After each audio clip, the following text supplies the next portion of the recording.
అంటే ఇంకా ప్రధానమైన ఉదాహరణ చెప్పాల్సి వస్తే మహానాయకుడిని ఇక్కడ ఉన్నారు. అలిపిరి సంఘటనతో అక్కడి నుంచి పడి లెగిచి ఎంత డిమోటివ్ అయిపోవాలి, చావు తప్పి కన్నులు అట్టపోయినట్లుగా ఆ రోజున పరిస్థితి ఉన్నప్పుడు ఆ విజువల్స్ చూసి ఎక్కడ చెక్కు చెదరలేదు. ఆయన మానసిక స్థైర్యంతో ఉన్నారు.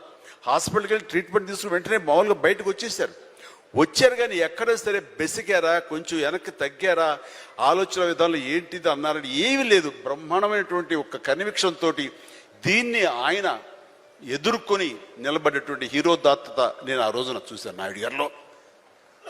ఇలాంటివి వస్తుంటాయి కానీ వీటిని మన కన్విక్షన్, మన నమ్మకం, మన మీద నమ్మకం ఖచ్చితంగా ముందుకు వెళ్ళిపోతుండాలి. మనల్ని ఆదరించే ప్రేక్షకులు లేదా రాజకీయంగా వస్తే ప్రజలు ఎప్పుడు మన యొక్క మంచిని, మనం చేసిన కృషిని, మన యొక్క ఇన్నర్ మన ఫీలింగ్ని, మన జెన్యూనిటీని, మన ఆనెస్టీని, నిజాయితీని ఖచ్చితంగా గుర్తించగలరు.